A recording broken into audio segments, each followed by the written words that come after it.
Hey y'all, so I was just back here piddling around. I just got home from work and I was just cleaning some things up, doing a little bit of weeding, just some things here and there. And I thought I would jump on here and show you guys some things that got done yesterday and a couple things that got done a little bit earlier last week. So we had Arbor Image come out, as most of you guys probably saw in one of my Instagram posts. Arbor Image came out and needed to take care of a fairly large branch, a high branch on the maple in the front yard.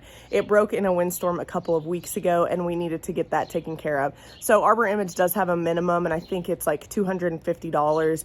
And so we decided financially that it would be a better decision just to go ahead and get the back cleaned up while they were cleaning up that branch on the maple in the front, just so that $250 went towards the back cleanup as well. It just made more sense that way, and we couldn't tackle the front branch on our own. It was too high. So I'll show you guys an overview of the trees. The deadwood got cleaned out, some stuff got limbed up, and they look a little bit more tidy, just basic tree maintenance, but that kind of stuff makes me happy. And I'll give you guys an overview of the seed beds in the back, and then I will show you guys some of the things that have started to come into bloom that hadn't previously come into bloom. And I'll share the names of those plants with you guys. So let's just turn around and get started. Okay, so let's just start with the maple. So some of the branches to the maple, I can actually see a branch that got snagged up there. But the branches along the house got cleaned up. Some of them were touching the house, and so they went ahead and cleaned that up. This is a really healthy tree, not much needed to be done, just a little bit of deadwood removal and removal off of the house. This red bud right here got limbed up. You can see a couple cuts right there. We needed to limb it up a little bit and raise the canopy just a tad because our cars were hitting a couple of those lower branches when we backed in the driveway. I'm not a big fan of limbing up stuff much past like normal, you know, like, I don't know, 6.5 feet or something like that, because I like the intimacy that the lower branches provide. But for functionality purposes, that needed to be done. And then the red bud got trimmed up off the maple. The red bud was growing into the maple, so they limbed that up just a little bit to give the maple a little bit of room to breathe. And then any of the deadwood that was in the red buds got cleaned out yesterday. Most of the deadwood was really small and pretty insignificant, but wanted to get it cleaned up while they were there. It's just basic tree maintenance that will probably need to be done every 2 or 3 years. The blue Atlas cedar, let me turn around here to get out of the sunlight. The blue Atlas cedar is pretty sparse down here, but up top it thickens out quite a bit, so they removed any deadwood there and just cleaned up any crossing branches. The tree that actually needed the most work was this maple over here, this Japanese maple. This Japanese maple took a huge hit in the ice storm. We ended up having to cut off this entire branch that protruded up there. It was totally dead, didn't have any growth on it. And that is part of the reason why I wanted to wait to do some of this pruning to see what actually leafed out and what didn't. This portion of it got cleaned up off the house, and they removed some deadwood over here on this side. And then this red bud, which is the biggest red bud in the back, this branch right here that comes out and arches over, it had a big split on it at the end. Let me get around here so you can see where they made the cut. So you can see it right there. So we took that off, and I thought initially we may have to take that whole branch off, but as they got to cleaning up some other stuff, they didn't want to remove it because it has a pretty large branch that comes out, and if we removed that whole limb, we would have had a fairly large hole in the canopy, and that's not something that I wanted to do. I don't like to cut off any major branches, but I wasn't sure before they cleaned it up if it provided anything as far as the canopy went, but I'm glad we kept that. And then you probably saw in a previous video that the canopy for this red bud was pretty low and it was right along the fence. So we limbed that up just a little bit so that I don't have to deal with the vine. And something else I was wanting to mention as well was the vine. I did ask them, and unfortunately there's not a great solution for the vine other than stump grinding and potentially poisoning it. And I don't want to do that because I don't want it to harm anything else back here.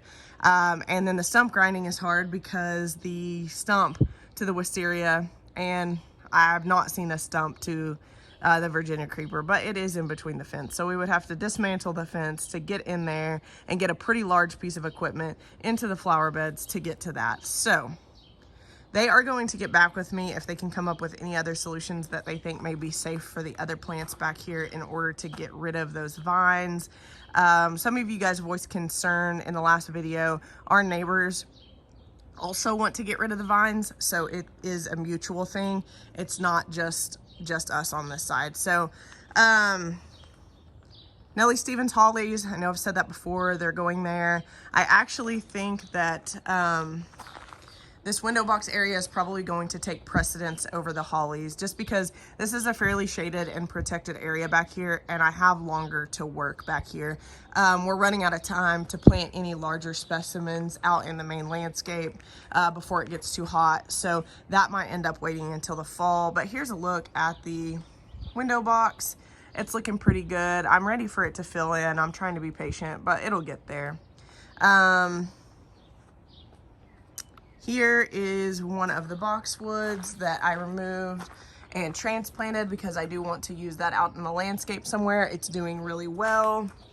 Here is the bishop's hat, pretty in pink, that I bought months and months ago that I intended to plant in the front, and I still haven't got around to it. So I actually think that I probably will end up planting that back here because it is a good shade plant and provides some spring pink blooms.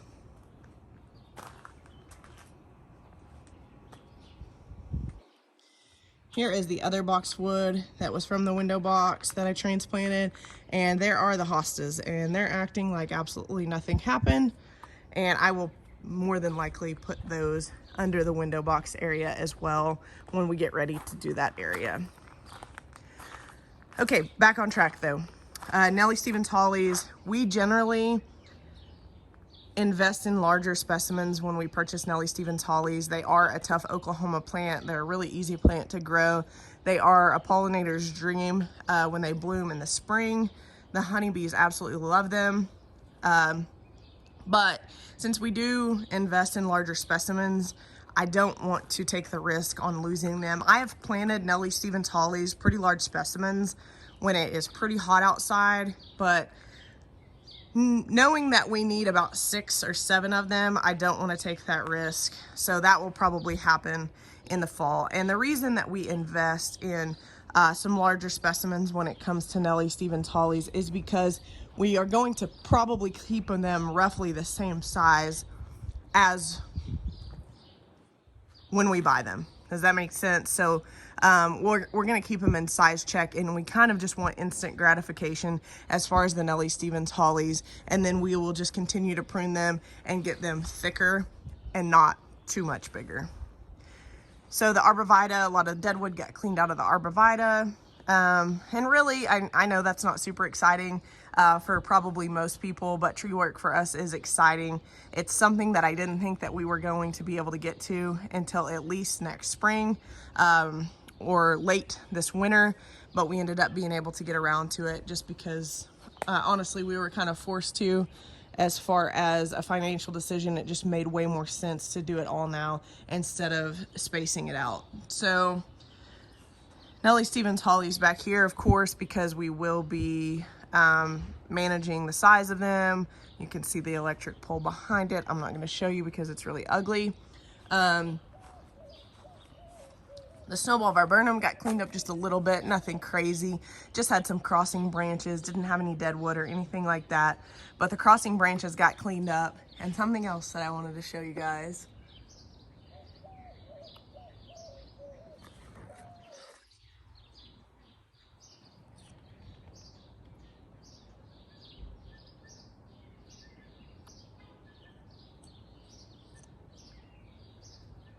Hopefully you guys could see that. It's kind of high up there and I can't see up top, but there is a robin's nest there and I think there are eggs in it. So The boxwoods look pretty good since I trimmed them up about a week ago. I didn't want to trim the boxwoods too hard because I pruned them up pretty hard. And I would love for them to be a lot tighter, but you just don't want to prune too much at one time. So that's as much as I took off of those. And you can see that the hanging baskets are still sitting there. I'm still waiting on a pole. And then these two boxwoods, I got trimmed up when I did the other ones. I didn't realize how bad they needed a haircut until now. I do have some petunias planted in the front, and they haven't bloomed in about a week, so I need to check them and see if budworm has already got to them, which I hope that they haven't. We're getting somewhere back here on the seeds. They're looking pretty good. The anemones here looking really good. The baby's breath, which is over here in this section. I popped some Louisa in right here in this horizontal line just because I needed somewhere to plant them. The cornflowers are looking good, which is these right here. And I need to get some tags. I've been meaning to order some of those slate tags because I think it would really look good with the color of the beds, but I just haven't got around to it. This bed is looking good. Got some dahlias in there. The ranunculus, some phacelia, and some Quaker grass. Hey, T.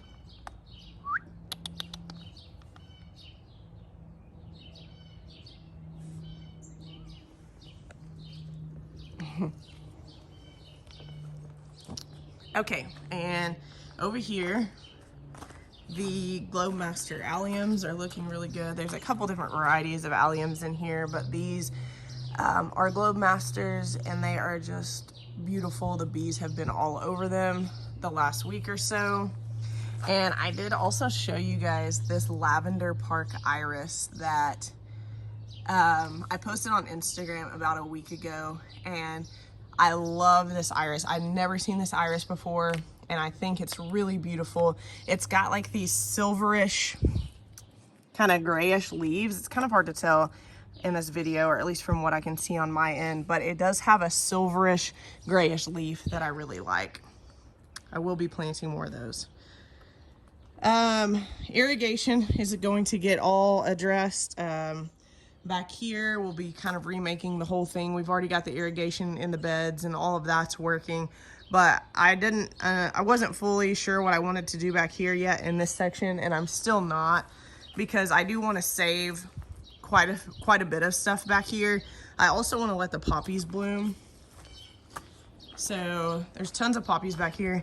And something else so I love poppy blooms. I think poppies are absolutely beautiful.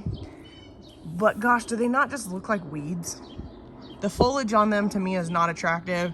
To me, they just look like weeds. But the flowers are beautiful. And see if you guys can hear this. There's a plane going overhead right now, but all of those seeds in there I will be harvesting and saving and planting out here as well. Still need to paint the birdhouse and obviously get the neighbor's Bradford pear off of the birdhouse. In the comments, tell me what color you guys think that I should paint the birdhouse. I kind of want to paint it a fun, funky color. It obviously needs some new shingles, you can see there, but tell me in the comments what color you guys think I should paint it. And here are the roses, and maybe you guys that are more familiar with roses can help me out here, because to me this looks awfully red, and this is supposed to be, you see that? Pink, like a salmon with a hint of orange. So the color of these buds have me a little bit concerned. I've mentioned in previous videos that I'm not a rose expert by any means, and really I've never planted roses before, so this is my first kind of experiment with roses. And this is not where these roses are going to live. The roses will be going somewhere else. I just kind of stuck them back here, And this one is Celestial Night, and it is supposed to be a deep purple. And to me, this also looks pinkish red. So I am a little bit concerned there. I don't know if the buds are just kind of like playing tricks on me, or surely these are Weeks roses, and that's the brand, and I know they're a great brand, so I doubt that they would mislabel their roses, and definitely probably not mislabel two varieties. So I guess that remains to be seen. The vegetables are doing pretty good back here. Nothing to write home about really on the vegetables, but hanging baskets are looking good. I did deadhead these for the first time earlier this week. It wasn't too big of a pain. Just got on a little step ladder, got it done in about 5 seconds. And I wanted to also address some of the questions back here on this building. So this is a garage apartment situation, and don't mind my weeding mess, but this will get painted. This houses the gas lines that run into this building. And then this will be getting painted the color of the trim, this darker color up here. I'm not sure if I will be keeping these tables on either side.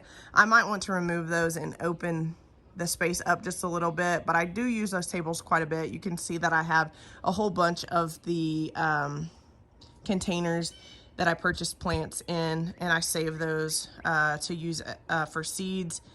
So those two tables may be going, and then the gate obviously is going. This old clothesline will be getting painted, and it will not be used for just random storage like that. It will be used for hanging baskets as well. I'll probably take some of the length off of those, and then we'll paint it. And as I mentioned, the gate will be going. So also the trellis up top on the roof, that will be going as well. Zinnias over here, show you guys while back here. The zinnias are looking really good. This is funny to me right here. So you can see like some of the more specialized varieties that I planted in the two back corners and then this front right corner. And then these were just all like a really large packet of seeds, cut and come again zinnias. And I just kind of like used the hand scatter method, and somehow I managed to get them in almost perfect horizontal rows.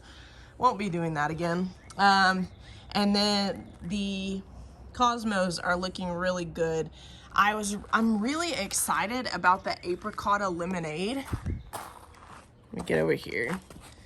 I'm really excited about these, but I didn't get great germination on them. I don't remember how many seeds were in the packet, but you can see there that the germination is pretty sparse. So I did get apricot cosmos as well, and those are in this quadrant right here. And those are doing much better. I had a much better germination rate on those. And the bonbons in the back are pretty sparse germination as well. So a little bit disappointed with the germination on those two, but everything else looks really good. This was just a, I don't even know what brand. I think I got it for Christmas, and it was just a Cosmo mix that I scattered in there, and it had a ton of seeds in it, and those are coming up like champs. Those are starting to get their first and second set of true leaves, and by the time they get their third, I will be pinching them, and I will show you guys how to do that. Oh yeah, looking forward to getting some of this painted back here and kind of getting it tidied up a little bit more. We also still need quite a bit more pea gravel back here, and then to continue the bricks. So the section back there that is dirt, and as it's been raining and stuff, it's really a big pain because it just gets the fence muddy, it gets the sides of the beds dirty and stuff like that. So we really need to get some more pea gravel down there, and then get the brick border, the brick pathway built as well.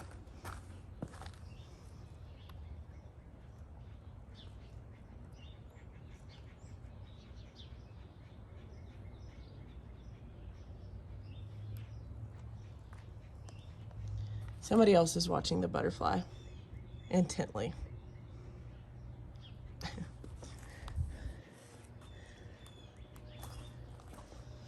But yeah, for as far as back there, the seed, you know, all the seedlings look pretty good. Oh, and something else that I should show you. And we did make some changes in the front recently, and I will show you guys that, but just not today. So this clematis is so pretty. It's pure white. It's huge. It's a Henry clematis, and it should be called a dinner plate clematis, honestly, because this bloom is like the size of my hand.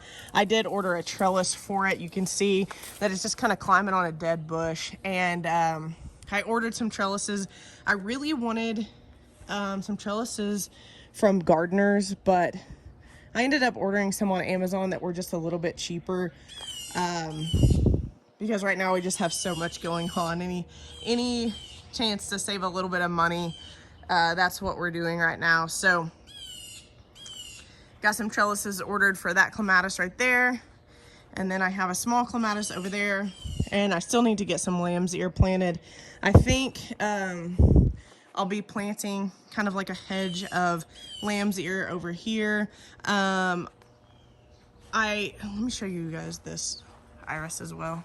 This is a really pretty iris. I'm not sure what variety this is. So guys, you know, a lot of people have mentioned you don't ever tell us the varieties. Some of this stuff I didn't know the varieties either because it hasn't bloomed. And so this is still a new garden for me. And so I have to wait till things bloom to kind of, or if they're flowering, wait till they bloom to try to figure out what color they are and what variety they are. And as soon as I find that information out, of course I will share with you guys. But just be patient with me because this garden is new to me as well. Still trying to figure out everything that's in it. Something else that we will probably be doing is landscaping this area back here. So there's a bunch of larkspur throughout here, a bunch of other self-seeded things, and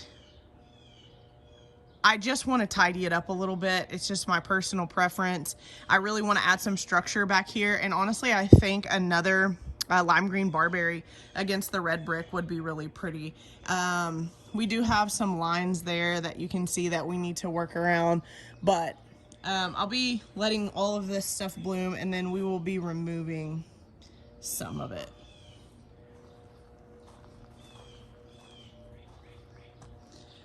So yeah, I think that's pretty much it. It's just a little backyard update. I know it wasn't anything super exciting, but we did get the trees cleaned up.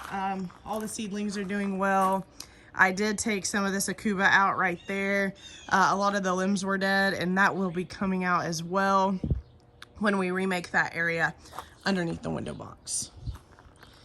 And then the succulent planter that I planted up in 3 or 4 videos ago is looking really good. I know a lot of people had some concerns about planting these in regular potting mix. So that's what I do in a container that's this small. I don't put rocks in the bottom. I don't do anything crazy.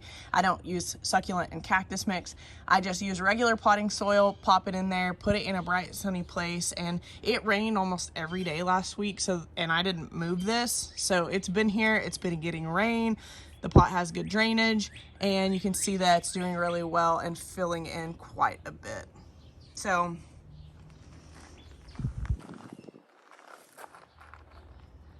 hi. It's a beautiful day outside here in Oklahoma City. It's like 75 with no wind, and so Tucker's really enjoying himself out here the last couple days. Him and the dogs have been out, and our dogs are older. Our dachshund is 10 and he's blind, and our golden retriever is 14 years and almost 8 months at this point, soon to be 8 months, and it doesn't take much to wear them out. They just come and hang out outside with us nowadays, and it absolutely wears them out. So all right, you guys, well, thank you so much for watching this video. That is all that Tucker and I have for you guys today. So we'll catch you guys in the next video. And as soon as we get some progress made on the kitchen, of course, I will update you guys with that as well. So thank you guys so much. Have a great rest of your week.